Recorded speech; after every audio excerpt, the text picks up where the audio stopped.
Hello, my name is Elizabeth. If you've ever had to deal with entitled parents, bratty kids, and people who think courtesy is optional, smash that like button, subscribe, and stick around because this is the kind of petty revenge that makes you want to stand up and clap. So the flight was the first leg of a multi-stop journey. One of those early morning departures where you're half awake but fully alert to one thing: getting the seat you want. And for me, that seat is always by the window. Not just for the view, but because I like the wall to lean against, the sense of space it gives you. And frankly, it's quiet. People don't need to climb over you, and you can zone out in peace. So I made sure to pre-board. I don't need assistance, but I always book early boarding, paying that little extra fee, just so I can snag that precious window seat and settle in before the chaos begins. I found my spot mid-plane, left side, perfect view over the wing, and got comfortable. Backpack under the seat, carry-on in the overhead, neck pillow ready. Peace. For about 5 minutes. Soon after, a woman and her 2 young kids came on board. The kids looked to be maybe 7 or 8. They were bright-eyed, loud, and already holding their gaming devices, some kind of handheld consoles, buzzing with energy. The woman scanned the rows and made a beeline for the one behind me. Fine. I don't own the plane. But then, eye contact. She looked right at me with this mix of expectation and assumption. And then came the ask.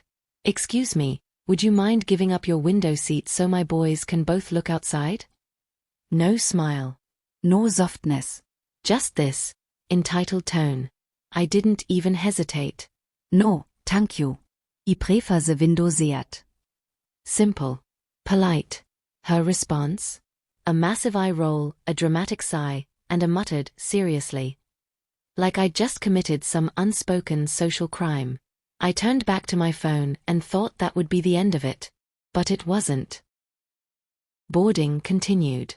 About 15 minutes later, I noticed movement out of the corner of my eye. A man, clearly the father, arrived. Tall. Broad. Wearing a hoodie and carrying nothing but a coffee and a smirk. He stopped right at the end of my row.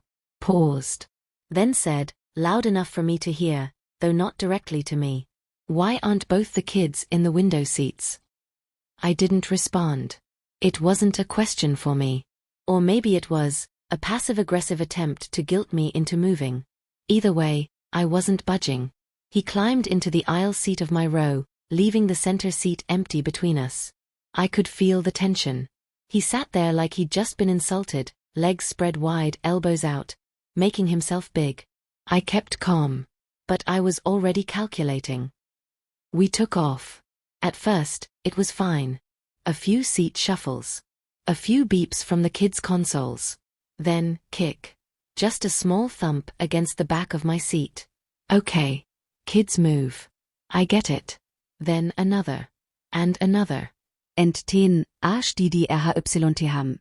I turned around slightly and gave a polite nod to the kid. Thought maybe that would do the trick.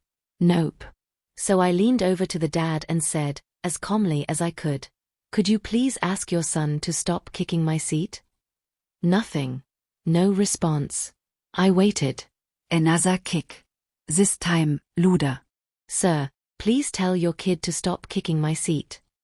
Finally he turned his head, slowly, and said something I genuinely couldn't believe. If you'd given up your window seat, he wouldn't have to kick your seat. What? Like it was my fault? Like I owed his kid entertainment, and now seat kicking was justified? I stared at him, blinking, processing, fighting the urge to say something that would have made headlines. I flagged the flight attendant. She came over, leaned down to the kid, and said, "Sweetie, you need to stop kicking the seat in front of you, okay?" The kid nodded. For maybe 10 minutes, peace returned. Then I saw the father lean in and whisper something to the kid. Thump. Kick. Thump. Back again. It became a cycle. Kick. Ask to stop. Ignored. Flight attendant intervenes. Silence. Whisper. Kick. And it went on for most of the flight. 2 hours of passive-aggressive psychological warfare. From a grown man using his child as a weapon. And the mother? Useless. Checked out. Didn't intervene once. She stared at the seat in front of her like it was her therapist. At one point, I caught my own reflection in the window, shoulders tight, jaw clenched, eyes tired, and I thought, "You're not getting mad. You're getting even." Some wäre mi der, a voice crackelt trug the speakers. Ladies and gentlemen, if you have a connecting flight scheduled to depart within the next hour, please raise your hand so we can prioritize your deplaning. Now here's the thing. I didn't have a tight connection. My next flight was in 3 hours. I had time to grab food, meet friends, relax. But I also noticed something else. The Kicker family reised no Hans. They weren't in a rush. They were probably staying on the same plane for the next leg. And suddenly, I had an idea. I reiset my Hand. The attendant took note, and I prepared for my Oscar-worthy performance. The plane landet. As we taxied to the gate, the flight attendant confirmed. Passengers with tight connections, please make your way forward first. This was my moment. But Mr. Kicker, he stayed seated. Made zero effort to let me out of the row. He glanced at me, then went back to his coffee, like I didn't exist. I waited a few moments, let the real connecting passengers go. Then, with a sigh, I squeezed past him. Once in the aisle, I turned to the overhead bin. There were 3 bags there, mine, and 2 big knapsacks. The kids' bags. The same ones they were holding in the terminal earlier, stuffed to the brim with chargers, clothes, devices, and who knows what else. I reached up, opened the bin, grabbed my bag, and slowly, methodically, unzipped both of theirs. Just enough. Just enough so when they pulled them down, everything inside would spill. Chargers. Cables. Game consoles. Candy rappers. Wartevermesstheit kramt in. I didn't touch anything inside. Didn't move anything. Didn't steal. Just setze stage for a beautiful inconvenience.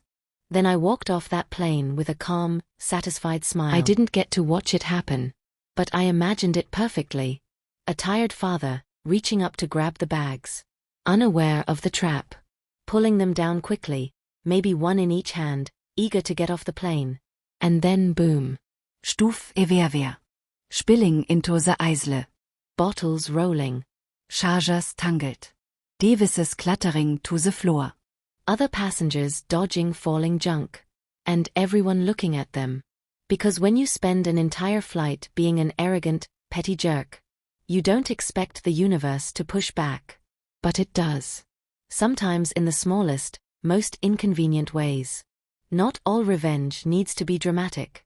Sometimes, it's just about balancing the scales. And the best part? They'll never know who did it. They'll never forget the moment it happened. And I'll never stop smiling about it. If this story gave you life, if you've ever wanted to fight back against entitlement with a little petty genius, go ahead and hit that like button. Subscribe for more stories like this, where karma doesn't just knock. It opens the overhead bin and dumps your crap on the floor. And tell us in the comments, what's the most satisfying revenge you've ever witnessed? See you next time.